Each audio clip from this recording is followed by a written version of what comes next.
नमस्कार साथियों, कैसे हैं आप सभी। मैं राहुल आप सभी का संस्कृत स्पेस के इस पटल पर स्वागत करता हूं, अभिनंदन करता हूं। साथियों, रक्षाबंधन बीत चुका है और फिर आपको तैयारी की याद आने लगी है और तैयारी के कुछ ही दिन बाकी हैं, क्योंकि कुछ दिन बाद आपका एग्जाम हो जाएगा। उसी तैयारी के लिए हम लोग आपके साथ जुड़ते हैं कुछ 25 प्रश्नों का अभ्यास लेकर के, और आज भी हम 25 प्रश्नों का अभ्यास उसी प्रकार करने वाले हैं। ठीक है साथियों, अब देखिए, ये प्रश्न आप लोग स्क्रीन पे देख रहे होंगे कि हर्षचरिते इत्यस्य आख्यायिकायां कति उच्छ्वासाः। तो पहले तो आपको ये पता होना चाहिए कि हर्षचरितम जो है वह आख्यायिका है। क्या है? आख्यायिका है। ये आपको क्लियर पता होना चाहिए कि हर्षचरितम क्या है, आख्यायिका है। दूसरी बात आपको क्या पता होना चाहिए, इसके जो लेखक हैं वह कौन है? बाणभट्ट हैं। कौन है इसके लेखक? बाणभट्ट हैं। ये आपको पता होना चाहिए। प्रश्न पूछा गया है कितने उच्छ्वास हैं, तो 8 उच्छ्वास हैं। इसके नायक कौन है ये पता होना चाहिए। नायक इसके कौन है? तो हर्षवर्धन है। आपको पता है कौन है नायक? हर्षवर्धन है।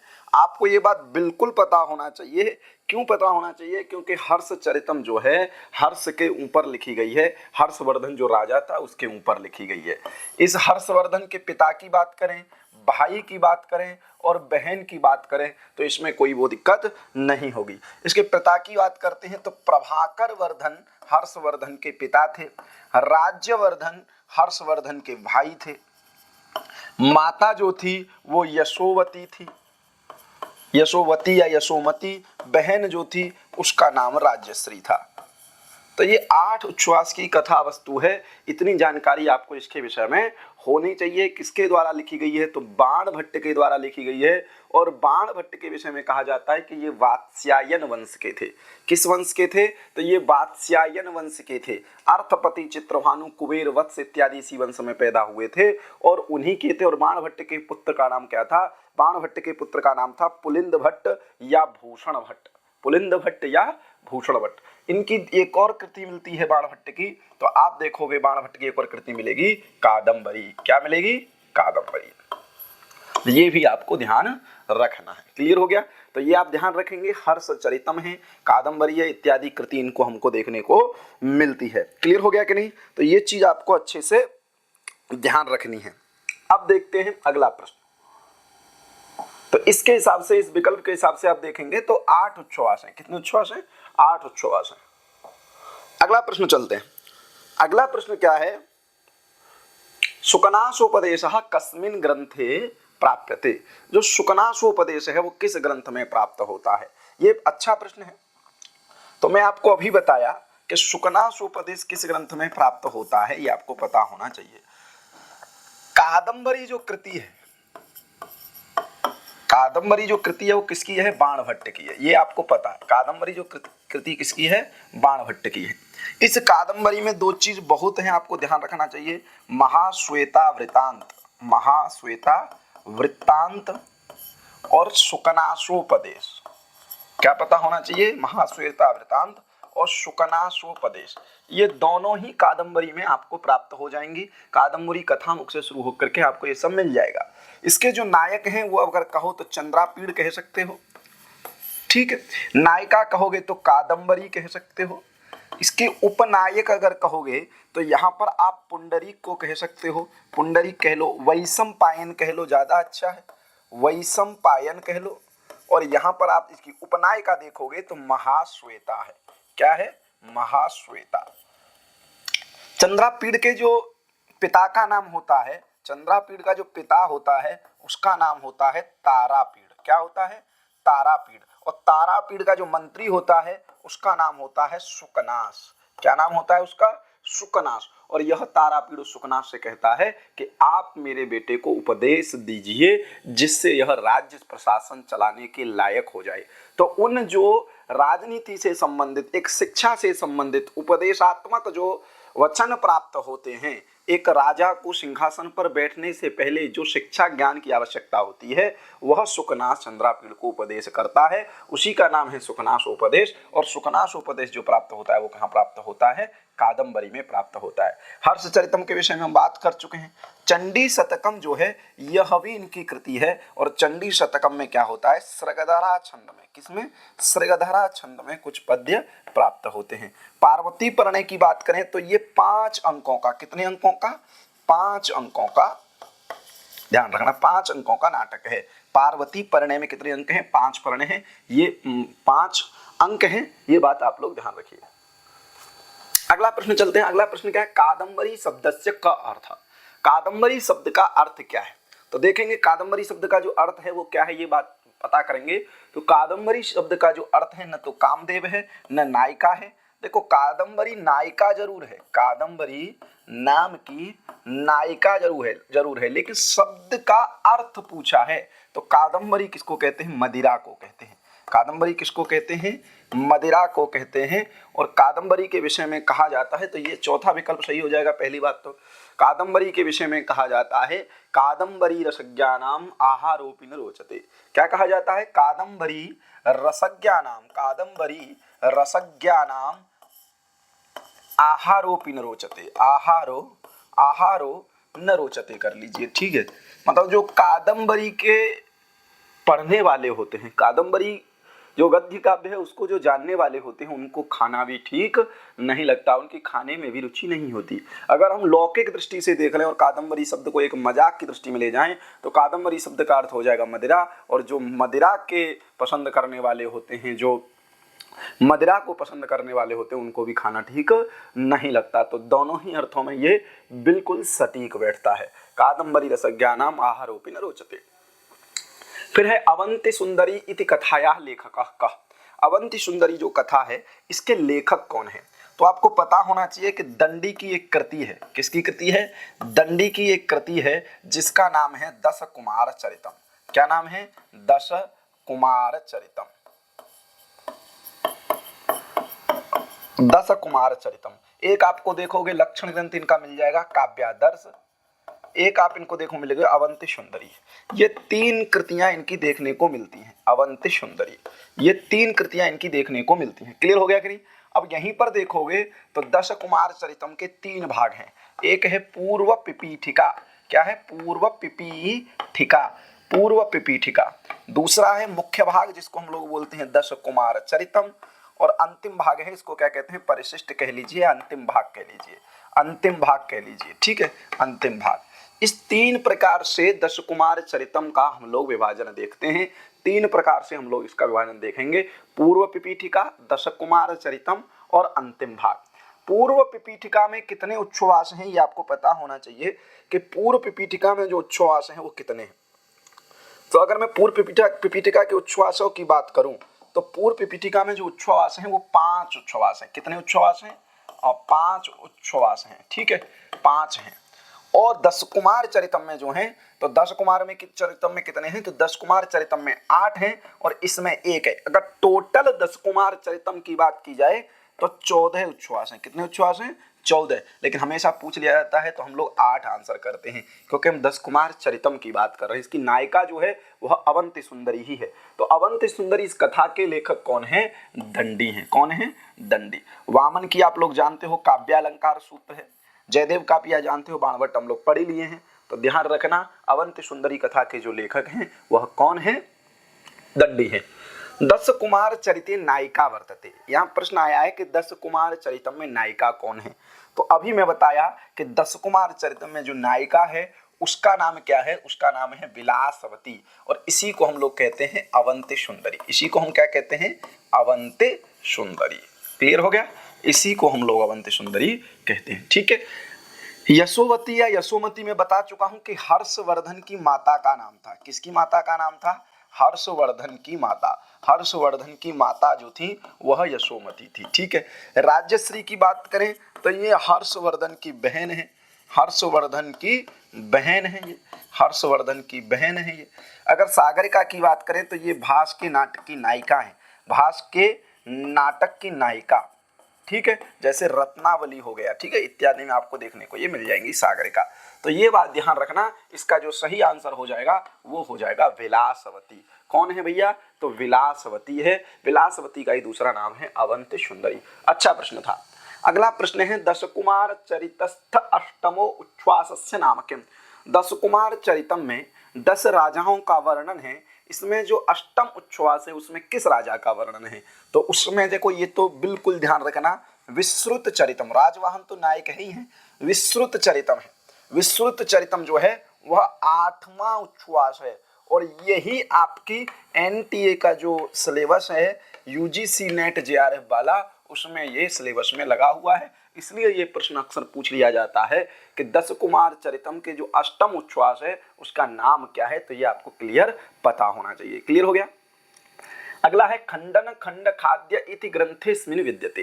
खंडन खंड खाद्य जो है वो किसका ग्रंथ है ये आपको पता होना चाहिए। तो आपने नाम सुना होगा हर्ष का, हर्ष कहिए या श्रीहर्ष कहिए, इनकी जो कृति देखने को मिलती है वो है नैषधीय चरितम। क्या है?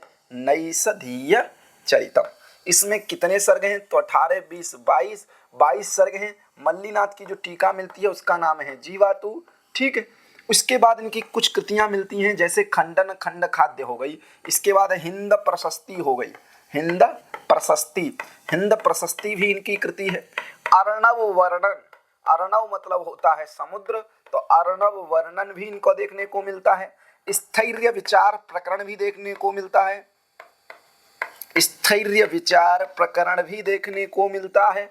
ठीक है, और गौड़वीस कुल प्रशस्ति भी देखने को मिलती है। इत्यादि प्रकार से इनकी कृतियां देखने को मिलती हैं। प्रश्न पूछा गया है कि खंडन खंड खाद्य ग्रंथेस्मिन् विद्यते, तो देखो इसमें सभी मतों का खंडन किया गया और अद्वैत मत की स्थापना की गई। किस मत की स्थापना की गई है?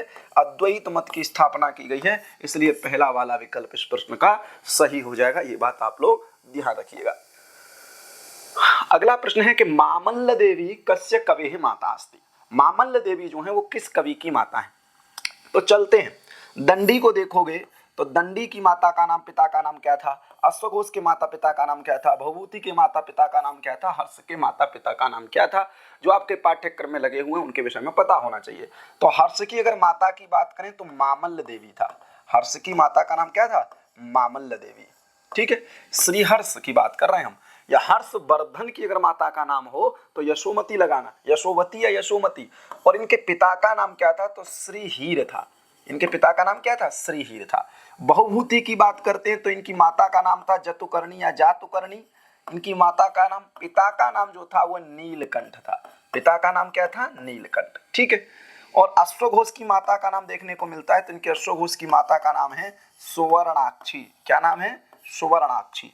और दंडी के माता पिता का नाम करें तो माता का नाम गौरी और पिता का नाम नारायण दत्त। ठीक है, ये बात आप लोग ध्यान रखिएगा। तो इस हिसाब से पहला विकल्प इस प्रश्न का सही हो जाता है। पहला विकल्प इस प्रश्न का इसलिए सही हो जाता है क्योंकि बहुत ही सरल प्रश्न ये पर पूछा गया है। ठीक है, तो हर्ष के पिता का नाम, हर्ष के माता पिता का नाम क्या हो गया? तो मामल्ल देवी हो गया।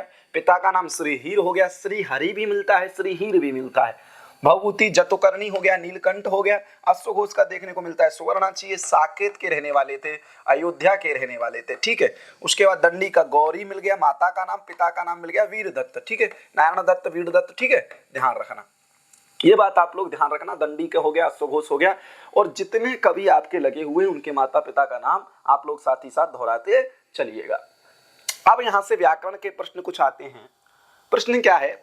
सर्वनाम स्थान संज्ञा विधायकम शास्त्रम किम। शास्त्रम मतलब सूत्रम, सर्वनाम स्थान संज्ञा जो करने वाला है। तो आप जब व्याकरण वाला पार्ट देखते हो तो उसमें संज्ञा सूत्र लगे हैं, संज्ञा सूत्र लगे हैं, परिभाषा सूत्र लगे हैं। तो देखेंगे, तुल्यास्य प्रयत्नम सवर्णम, ये सवर्ण संज्ञा करता है। क्लियर हो गया। सर्वादीनी सर्वनामानी, ये सर्वनाम संज्ञा करता है। ठीक है, अब दो ही आपके पास बचते हैं, सी और डी। तो प्रश्न तो हो गया इस प्रकार से सही। बाकी आपको पता होना चाहिए कि तुल्यास्य प्रयत्नम सवर्णम और इसके साथ रिल रि वर्ण योर्मिथ सावर्ण्यम वाच्यम, ये दोनों सूत्र सवर्ण संज्ञा करते हैं, लेकिन अनुदित सवर्ण से चा प्रत्यय सवर्ण संज्ञा नहीं करता है। ये बात क्लियर कर लेना अपने दिमाग में। सर्वादीनी सर्वनामानी, जो सर्वादि गण में पठित 35 शब्द हैं उनकी ये क्या करता है? सर्वनाम संज्ञा करता है, सर्वनाम स्थान संज्ञा नहीं करता है। अंतर इतना है कि जो सर्वनाम संज्ञा होती है, सर्वनाम संज्ञा जो होती है ये प्रातिपदिक की होती है। किसकी होती है? प्रातिपदिक की होती है। शब्द की होती है, किसी शब्द की होती है, अर्थवान शब्द की होती है। लेकिन जो सर्वनाम स्थान संज्ञा है, सर्वनाम स्थान संज्ञा जो है ये प्रत्ययों की होती है। किसकी होती है? प्रत्यय की होती है। और वो प्रत्यय कौन है? सु, औ, जस, अम और औट, ये 5 स्वादि पंचवचनानि सर्वनाम स्थानि संज्ञानि स्यु। तो स्वादि 5 वचनों की ही सर्वनाम स्थान संज्ञा होती है। ऐसा क्या करता है? षुड नपुंसकस्य कहता है। तो इस सूत्र के माध्यम से क्या होती है? सर्वनाम स्थान संज्ञा होती है। सी सर्वनाम स्थानम भी नपुंसक लिंग में। क्यों? षुड नपुंसकस्य में एक शब्द जोड़ दिया गया, अनपुंसकस्य, अर्थात नपुंसक लिंग में सूत्र के माध्यम से सर्वनाम स्थान संज्ञा नहीं होती है। लेकिन जससो सी से होने वाला जो सी, उसको स्थान पर उसकी क्या हो जाती है? सर्वनाम स्थान संज्ञा होती है। किसमें होती है? तो नपुंसक लिंग में होती है। तो इन दोनों सूत्रों के माध्यम से पूरे व्याकरण में सर्वनाम स्थान संज्ञा की जाती है, एक षुड नपुंसकस्य और एक सी सर्वनाम स्थानम। इसलिए आपका तीसरा विकल्प इस प्रश्न का सही हो जाएगा। क्लियर हो गया? तो ये बात भी आप लोग ध्यान करिएगा, सूत्रों से भी, ऐसे संज्ञा सूत्रों से भी प्रश्न पूछ लिए जाते हैं। अगला है राजन शब्दस्य सप्तम्यैक वचने किम रूपम। तो राजन शब्द है, राजन शब्द है, नकारांत शब्द है राजन शब्द। राजन शब्द के जब सप्तमी के एक वचन में लेके आओगे गी, गी का बचेगा ई, तो यहां रहेगा राजन और यहां रहेगा ई। एक सूत्र आपने पढ़ा होगा अल्लोपोना। क्या पढ़ा होगा? अल्लोपोना। ये सूत्र है अल्लोपोना। और इसके साथ साथ जब गी की बात होती है तो आ जाता है विभाषा गिस्यो। क्या आ जाता है? विभाषा गिस्यो। ध्यान रखना। ये कहता है अल्लोपोनः, क्या कहता है? अंगावयव सर्वनाम स्थान यदि स्वादि परयो अनतस्याकारस्य लोपः। अर्थात अंग का अवयव, उसमें जो सर्वनाम स्थान संज्ञा का प्रत्यय परे नहीं है, आज सर्वनाम स्थान प्रत्यय की बात है, तो जो अन होता है, अन, अब देखो ज में क्या है? अ है, यहां पर न है, इसको अगर निकाल देंगे तो इधर बचेगा राज, हलंत हो जाएगा। तो ये अन है और उसके बाद है आपके पास ई। क्लियर हो गया? तो यहीं पर को समझना है कि अल्लोपोनः सूत्र क्या कहता है? अंगावयव असर्वनाम स्थान यदि स्वादि परो यो अन। अंग का अवयव जो अन, अगर असर्वनाम स्थान प्रत्यय परे है। मैंने अभी आपको बताया कि सर्वनाम स्थान संज्ञा जो होती है वो सुआदि 5 वचनों की ही होती है। इसमें गी नहीं आता है, तो ये असर्वनाम स्थान प्रत्यय परे होने के कारण यहाँ अन का जो आकार है इसका लोप प्राप्त होता है। तभी सूत्र आता है विभाषा गिस्यो। ये कहता है गी और सी, तो यहाँ गी था सप्तमी का एक वचन, गी और सी की बात हो जाए तो जो अन के आकार का आप लोप कर रहे थे वो विकल्प से करेंगे, अर्थात एक बार तो आप लोप करेंगे और दूसरी बार लोप नहीं करेंगे। तो यहाँ पर एक बार लोप कर लीजिए। जब एक बार लोप कर लोगे तो राज प्लस न और यहाँ रहेगा ई। अब यहाँ पर क्या कर लोगे? इस तो इस चुना इस चू, इस सूत्र से इश्चुत्व कर लोगे तो बना दोगे राज, और न और य को मिला, ज और न को मिलोगे, न के स्थान पर हो जाएगा य। देखिए ये बात ध्यान रखिएगा, सरल है। देखिए राज है और इस्तो इस चुना इस चू से न के स्थान पर हो जाएगा य और फिर हो जाएगा ही।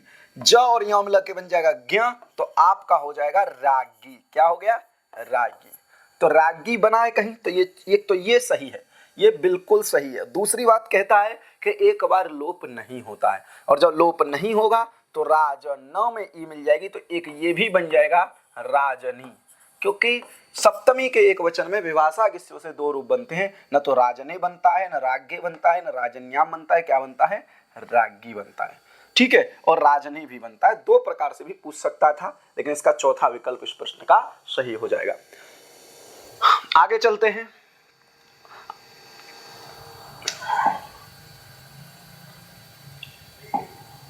आगे जो प्रश्न है देखो, अभिकथन और कारण वाला प्रश्न है। इस प्रकार का प्रश्न भी परीक्षा में देखने को मिलता है कि अस्मिन् प्रश्ने कथनद्वयं वर्तते, तत्र प्रथमम अभिकथनम द्वितीयं च तस्य कारणम।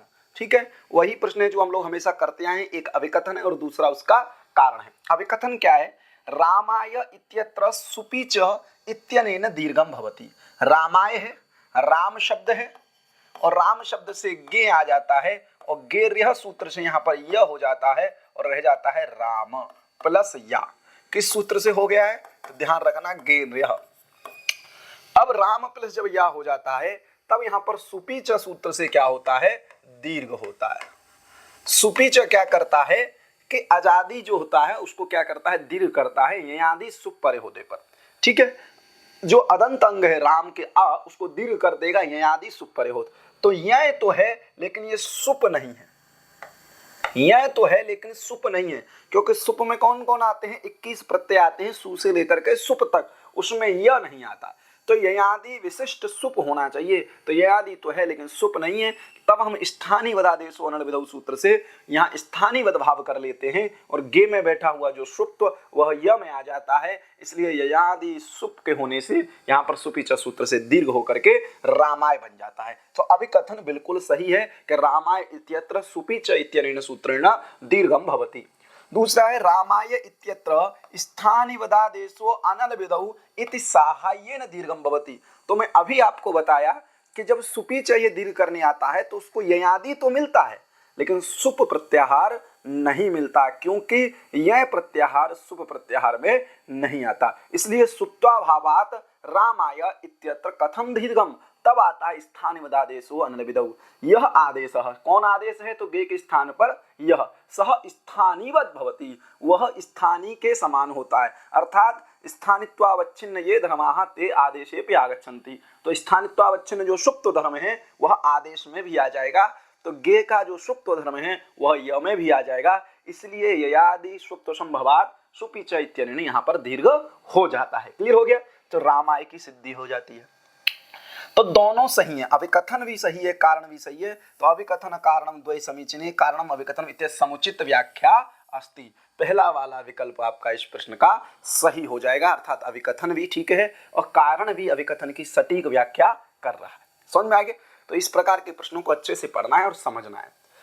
फिर आता है घेरगिति इत्यनेन सूत्रेण एकादेशः होती। अब घेरगिति ये सूत्र है, इस सूत्र के माध्यम से एकादेश होता है। कौन सा एकादेश होता है, तो आप हरि शब्द पढ़े होंगे और हरि शब्द में आप जब चतुर्थी के एक वचन गे को पढ़ेंगे, गसी को पढ़ेंगे, ठीक है, गस को पढ़ेंगे इत्यादि को जब आप पढ़ते हैं, ठीक है, गे को पढ़िए, पंचमी को पढ़िए, चतुर्थी पढ़ ली, पंचमी पढ़ ली, षष्ठी पढ़िए।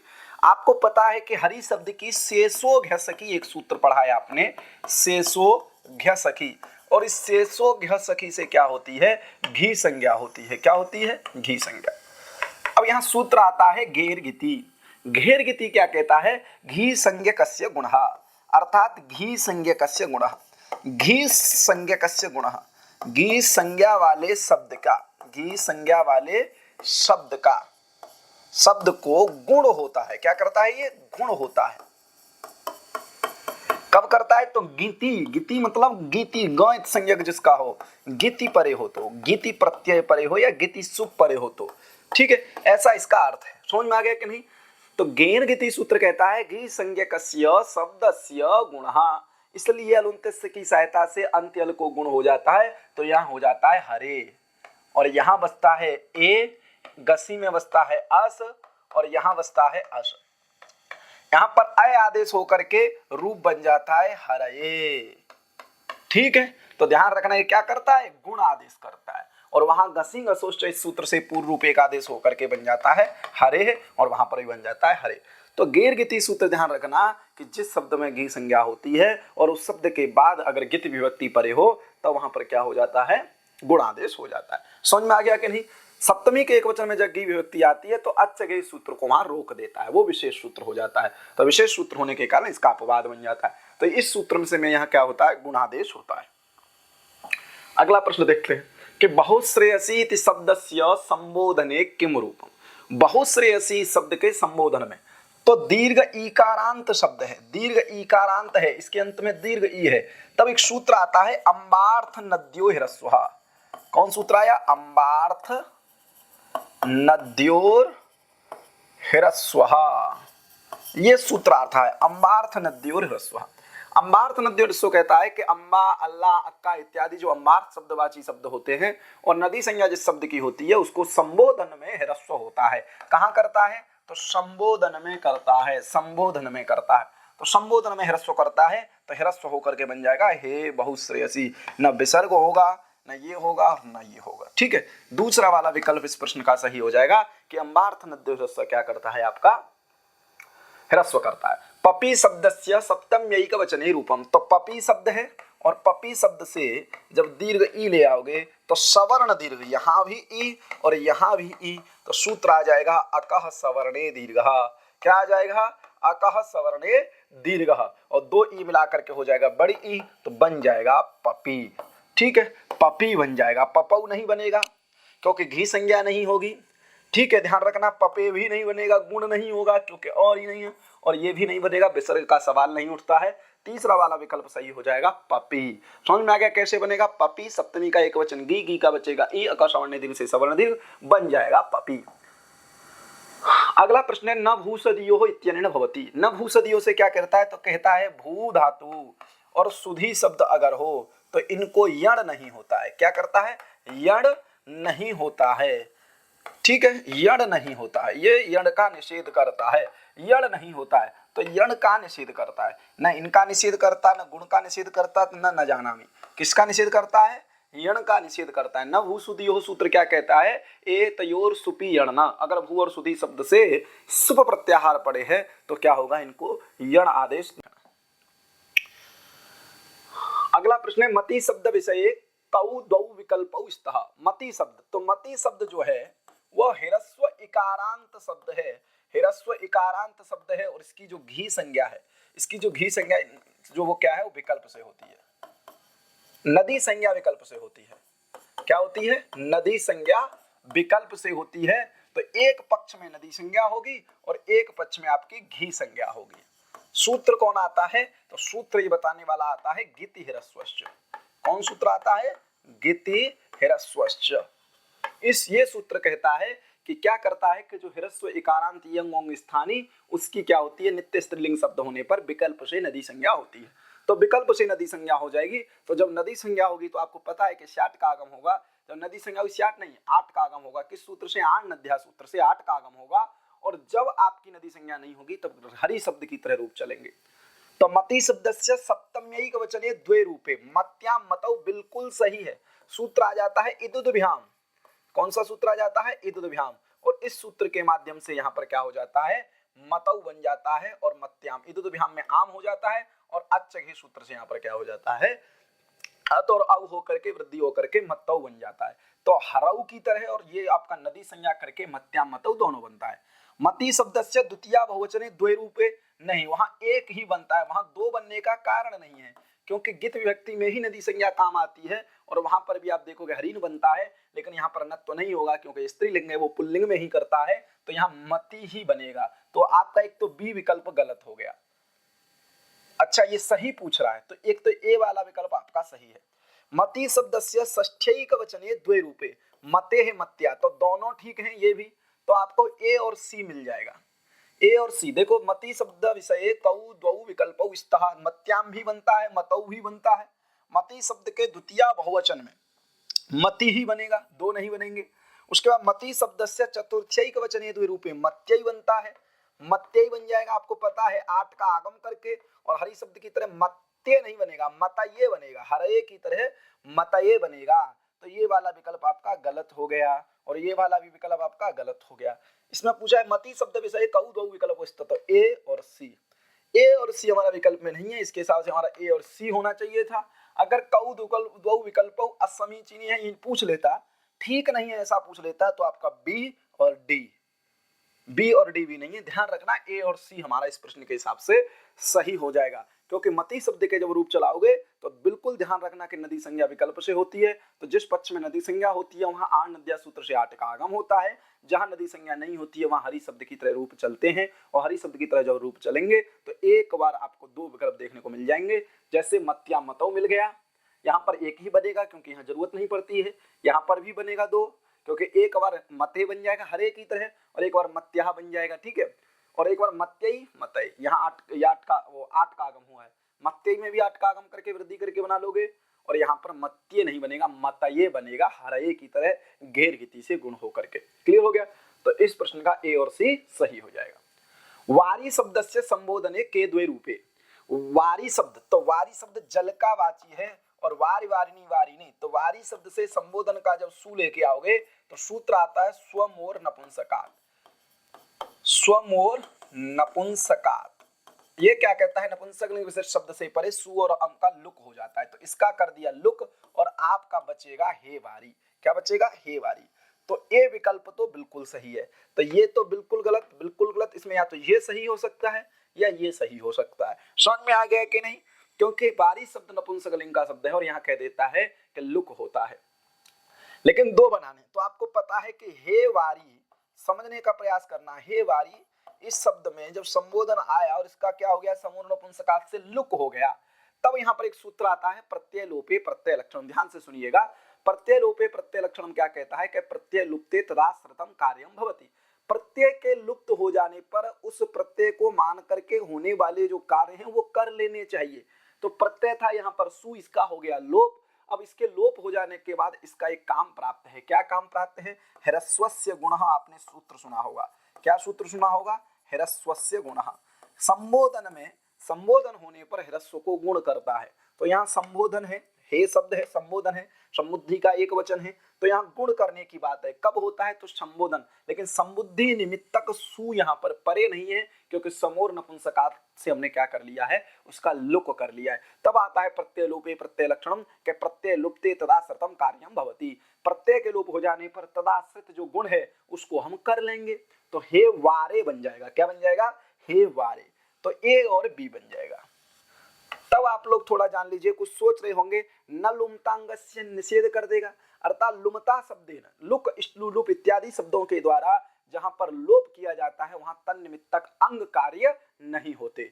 तो ह्रस्वस्य गुणों में अंगस्य का अधिकार आता है, ह्रस्वस्य गुणों से होने वाला जो गुण है वो अंग कार्य है।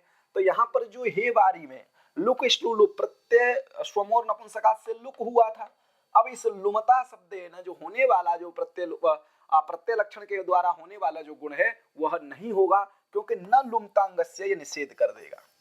न लुमतांगस्य ये क्या कर देगा, निषेध कर देगा। तब यहाँ पर थोड़ा जान लीजिए कि तब कहेंगे कि न लुमतांगस्य निषेध कर देगा, तब तो दिक्कत होने लगेगी। क्यों दिक्कत होने लगेगी, क्योंकि हमारा हे वारी और हे वारे नहीं बन पाएगा। संबुद्धि में गुण विशिष्ट जो शब्द है वह नहीं बन पाएगा, इस प्रकार की समस्या होने लगेगी, ध्यान रखिएगा।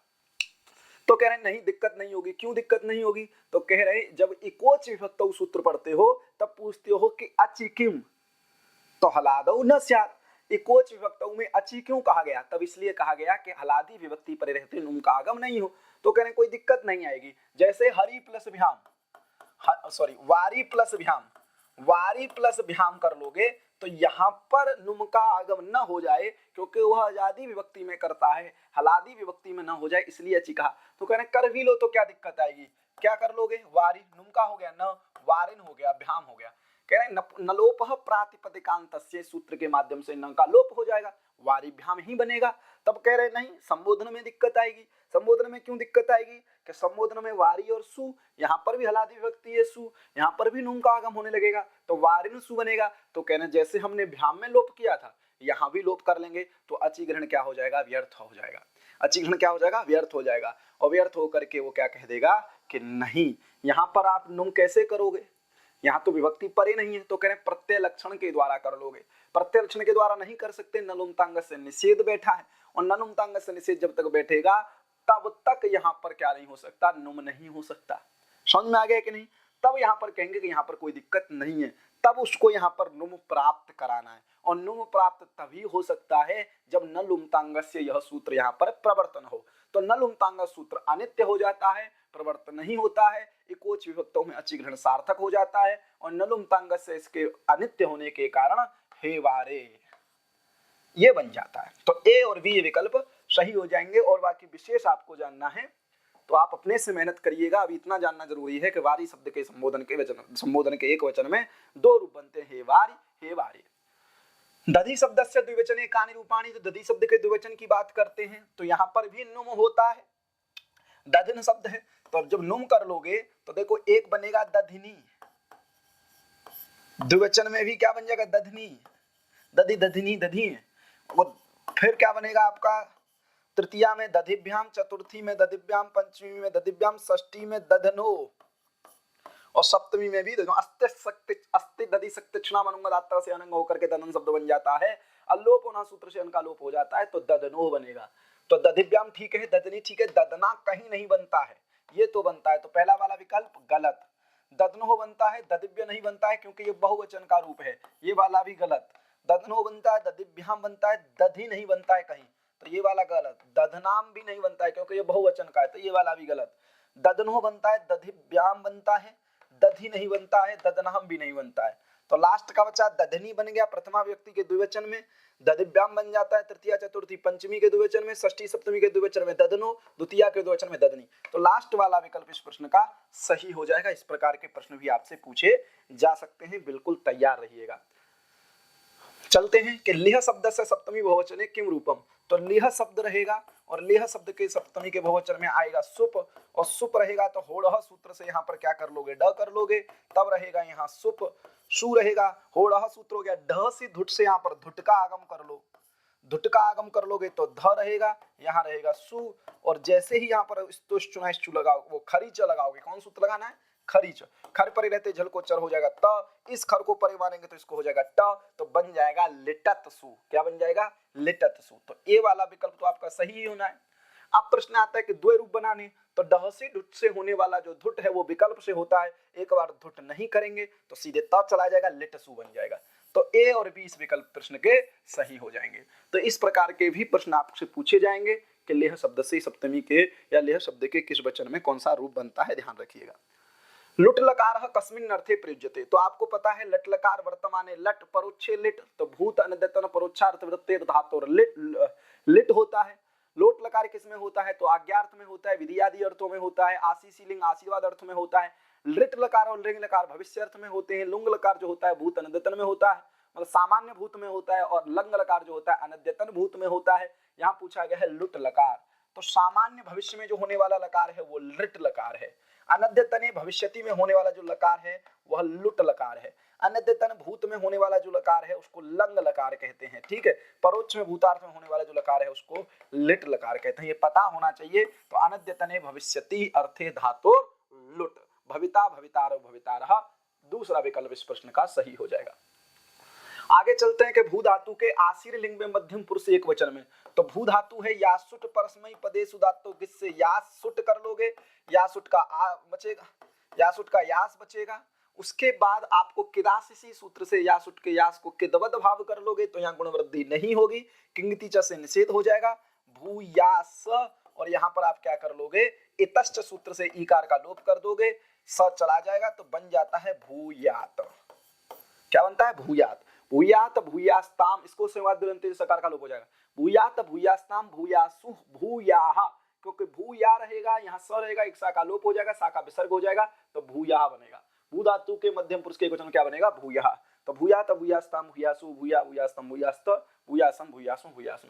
एद धातु के लिट लकार में क्या वर्ण बनेगा, तो एद धातु के लिट लकार में आप ध्यान रखना, क्री धातु, भू धातु और अस धातु, इन तीनों धातुओं का अनुप्रयोग होता है। तो एधान चक्रे एधान चक्राते एधान चक्रे, एधामास एधामासु एधामासु, एदाम बहु एदाम बहुवतु एदाम बहु, ये तीनों प्रकार से रूप चलते हैं। ऐधत तो कहीं नहीं बनता है, ठीक है। एधान चकार नहीं बनेगा, एधान चक्रे बनेगा। एधेत जो बनेगा ये विधि लिंग का रूप है, एधेत एधेयाताम एधेरन। ऐधत ऐधनताम ऐधंत, ये आपका लंग लकार का रूप है, ठीक है। उसके बाद एधान चक्रे, इसके हिसाब से माने तो एधान चक्रे वाला सही हो जाएगा। ये बनता ऐसा है एधान चक्रे, क्योंकि लिटस्त से एस हो जाता है तो बनता है एधान चक्रे। फिर पूछा एद धातु लट लकार है मध्यम पुरुष एक वचने किम रूपम, तो मध्यम पुरुष लट लकार है तो एद रहेगा, सप रहेगा, त रहेगा, तेत्यात्मने पदानाम से एद तो हो जाएगा एधते।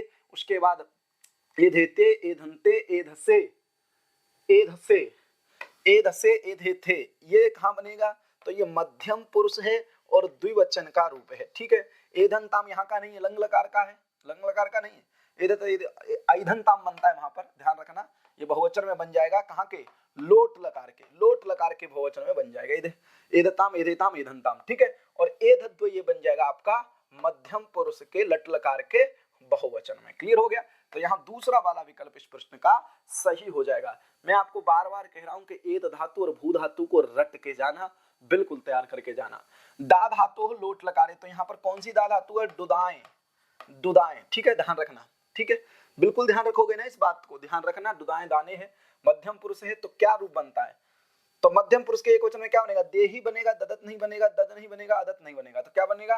देही बनेगा, क्योंकि देही बनता है ही हो जाता है, ठीक है, ध्यान रखना। सी को क्या हो जाता है? ही हो जाता है। शेर यह पिक्चर, वो अपित होता है और ही होता है। तो ये बात ध्यान रखना कि इस प्रकार के प्रश्न आपके परीक्षा में पूछे जा सकते हैं। तो आज का जो 25 प्रश्न का सेशन था, 25 प्रश्न का जो अभ्यास था, वो हम लोगों ने कंप्लीट किया। इस प्रकार के प्रश्न आपको परीक्षा में देखने के लिए मिल सकते हैं और आप अभ्यास करते रहिए। और ध्यान रखिए कि हम लोग रोज 25 क्वेश्चन लेके आते हैं और जब से परीक्षा की डेट आई है तब से आप लोगों के बीच आ रहे हैं।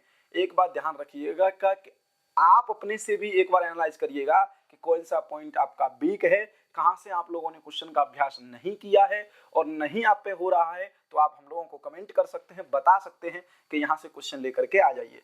उसके बाद आप लोग अपने से भी अभ्यास करते रहिए, हम लोग आपके साथ हैं। धन्यवाद। युवा स्यात् साधु युवा।